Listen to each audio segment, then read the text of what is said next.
नमस्कार, मैं हूं परवेश। शुरुआत करते हैं दिल्ली की 10 बड़ी खबरों की। दिल्ली में कोरोना का कहर बढ़ा। पिछले 24 घंटे में 27,561 नए कोरोना मामले सामने आए। साथ ही एक दिन के भीतर 40 मरीजों की मौत हो गई। यानी जनवरी के शुरुआती 12 दिन में कोरोना से 133 संक्रमित मरीजों की मौत हो चुकी है। साथ ही आज यहां संक्रमण दर 26.22% तक दर्ज किया गया। दिल्ली में अभी 56,991 मरीज होम आइसोलेशन में हैं। राजधानी में सक्रिय कोरोना मरीजों की दर 4.79% है, जबकि रिकवरी दर 93% तक पहुंच गई है। 24 घंटे में 14,957 लोग डिस्चार्ज हुए हैं। बीते 8 महीने में सबसे ज्यादा कोरोना के मामले बुधवार को ही सामने आए हैं। राष्ट्रीय राजधानी में कोरोना की इस तीसरी लहर में 24 घंटे के भीतर 40 मरीजों की मौत हुई है। कोरोना की तीसरी लहर में सबसे ज्यादा राहत की बात यह है कि केस भले ही दूसरी लहर से ज्यादा तेजी से बढ़ रहे हैं, लेकिन दूसरी लहर की तरह लोगों में गंभीर लक्षण नहीं है, जिसकी वजह से अस्पतालों में भर्ती होने की नौबत कम आ रही है। होम आइसोलेशन में ही लोग ठीक हो रहे हैं। दिल्ली में इस वक्त 55,000 से ज्यादा कोरोना मरीज होम आइसोलेशन में हैं, जिनको दिल्ली सरकार घर पर ही मेडिकल किट उपलब्ध करवा रही है। इस काम के लिए दिल्ली सरकार की डिस्पेंसरियों को मिनी वॉर रूम में तब्दील किया गया है। कोरोना के बढ़ते मामलों के बीच आरटीपीसीआर टेस्ट से बचने के लिए लोग सेल्फ टेस्टिंग किट का तेजी से इस्तेमाल कर रहे हैं। राजधानी दिल्ली में पिछले कुछ दिनों में अचानक से सेल्फ टेस्टिंग किट की डिमांड बढ़ गई है। जानकारी के अनुसार दिल्ली में रोजाना लगभग 5 से 10 हजार किट की बिक्री हो रही है। Delhi retail distribution chemist alliance के प्रेसिडेंट संदीप नांगिया के मुताबिक दिसंबर महीने के आखिरी हफ्ते में किट को लोग पूछने भी नहीं आते थे, लेकिन पिछले एक हफ्ते में ये रोज हजारों में बिक रही है। 5 से 10 हजार किट की सेल रोजाना हो रही है। संदीप के मुताबिक ये बिक्री प्राइवेट ऑफिसेज में लोग अपने स्टाफ के लोगों के इस्तेमाल करने के लिए लेकर जा रहे हैं। इसके साथ पॉश एरिया और मिडिल क्लास के लोग इस किट का इस्तेमाल ज्यादा कर रहे हैं। डिस्ट्रीब्यूटर्स की माने तो महज 15 मिनट में इस किट से रिजल्ट सामने आ जाते हैं कि आप कोरोना पॉजिटिव हैं या नहीं। यही वजह है कि लोग इसका इस्तेमाल ज्यादा कर रहे हैं। वहीं सेल्फ टेस्टिंग किट डॉक्टर और सरकार दोनों के लिए लगातार परेशानी बढ़ाती जा रही है। आईएमए के डॉक्टर अनिल गोयल का कहना है कि सेल्फ टेस्टिंग किट का इस्तेमाल करना बेहद खतरनाक हो सकता है। सबसे पहले सेल्फ टेस्टिंग किट का इस्तेमाल सही तरीके से किया है या नहीं। कई बार इसमें फॉल्स नेगेटिव भी आता है, तो हो सकता है कि आपकी डिजीज पॉजिटिव हो, आपको डॉक्टर की जरूरत हो, आपको आरटीपीसीआर कराने की जरूरत है। खास तौर पर आप सिम्टोमेटिक मरीजों को अगर आप नहीं दिखा रहे हैं, यानी रिस्क लिया, तो आप लेट स्टेज में अस्पताल में एडमिट होंगे, जो कि जान को खतरा है। डॉक्टर अनिल गोयल का कहना है कि कई बार ऐसे मरीज आते हैं जिनकी सांस फूलने लगती है। शुरुआत में माइल्ड सिम्टम्स सामने आ रहे थे, लेकिन अब लोग ज्यादा संक्रमित हो रहे हैं और लोगों की जान भी ज्यादा जा रही है। इसके अलावा लोगों का हॉस्पिटलाइजेशन भी लगातार बढ़ता जा रहा है। दूसरा, डॉक्टरों का कहना है कि ये टेस्टिंग किट आईसीएमआर से कोई रजिस्टर्ड नहीं है। हमारे पास कई ऐसे मरीज आते हैं जिनका होम किट के जरिए पॉजिटिव है, लेकिन इनका कोई डाटा नहीं है। ऐसे में ये लोग सुपर स्प्रेडर हो सकते हैं। दिल्ली सरकार ने अपने आदेशों में साफ कर दिया है कि 4 जनवरी या उसके बाद जारी हुए सभी ई पास अगले आदेश तक कर्फ्यू के दौरान मान्य होंगे। यानी अब नाइट और वीकेंड कर्फ्यू के दौरान जरूरी वस्तुओं और सेवाओं की आपूर्ति से जुड़े कई लोगों को ही अपना वैध पहचान पत्र दिखाकर बाहर आने जाने की छूट होगी। हालांकि जिन लोगों को आपात स्थिति में किसी काम से जाना होगा, तो उन्हें सबसे पहले अपना दिल्ली सरकार की वेबसाइट पर जाकर ई पास के लिए आवेदन देना होगा और डीएम ऑफिस से ही ये ई पास जारी किए जाएंगे। ये ई पास उत्पादन इकाई, परिवहन सेवा, भंडारण और जरूरी सेवा से जुड़ी दुकानों पर काम करने वाले लोगों को ही दिया जा रहा है। इसके लिए ऑनलाइन आवेदन करना है। लोग जहां काम करते हैं उन्हें वहां के पंजीकरण लाइसेंस, जीएसटी नंबर वाला फर्म के लेटर हेड पर लिखकर आवेदन करना है।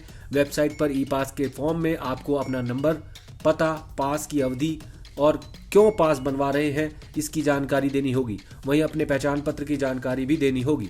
दरअसल बीते कुछ दिनों पहले ही डीडीएमए की बैठक के बाद ही दिल्ली में नाइट और वीकेंड कर्फ्यू लगाने का फैसला लिया गया था, जिसके बाद पुलिस ने अब सख्ती बढ़ा दी है। दिल्ली में कोरोना के बढ़ते मामलों के बीच कोरोना नियमों को लेकर प्रशासन सख्ती बरत रहा है। वहीं पिछले कुछ दिनों में कोरोना नियमों का उल्लंघन करने पर 500 से ज्यादा एफआईआर दर्ज हुई हैं। साथ ही करोड़ों रुपए का चालान अब तक लोगों से वसूला जा चुका है। दिल्ली सरकार के मुताबिक कोरोना नियमों में लापरवाही बरतने के मामले में 63 एफआईआर दर्ज की गई। वहीं 1 करोड़ 10 लाख रुपए का जुर्माना वसूला गया। अधिकारियों का कहना है कि कोरोना तेजी से फैल रहा है, बावजूद इसके लोग लापरवाही बरत रहे हैं।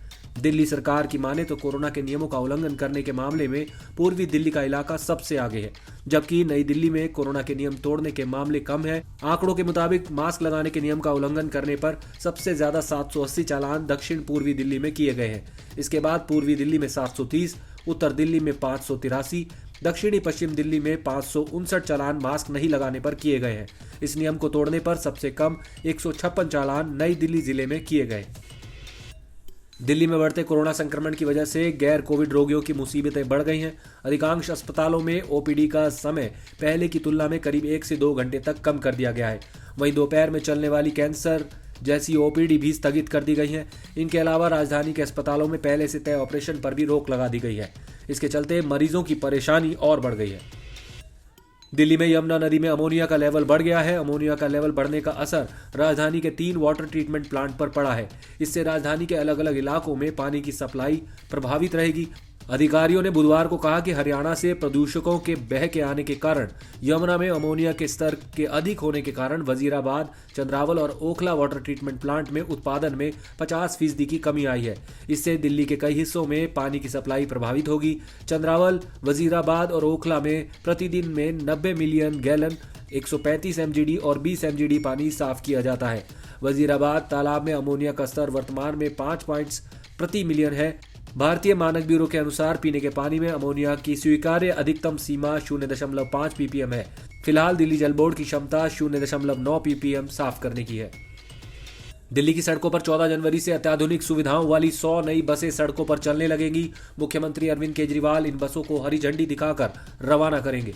12 मीटर लो फ्लोर ऐसी नई सीएनजी बसों के रूट्स भी फाइनल कर दिए गए हैं। इन बसों को ग्रामीण इलाकों से भी जोड़ा जा रहा है ताकि जहां पर बसों की कमी है वहां पर लोगों को बसें आसानी से मिल सके। परिवहन मंत्री कैलाश गहलोत का कहना है कि सड़कों पर लाई जा रही नई बसों में जीपीएस, पैनिक बटन, सीसीटीवी, आपातकाल के दौरान लाइव वीडियो स्ट्रीमिंग जैसी सभी आधुनिक सुविधाएं होंगी। BS6 कैटेगरी की बसें होंगी और दिव्यांगजनों के लिए रैंप की सुविधा भी होगी। महिलाओं के लिए पिंक सीट होगी। गहलोत ने विभाग को निर्देश दिए थे कि दिल्ली में जहां जहां बसों की कमी की परेशानी सामने आ रही है उन सभी जगहों को नई बसों से कवर किया जाएगा। दिल्ली में अब जल्द ही इलेक्ट्रिक बसों के आने का सिलसिला भी शुरू होगा।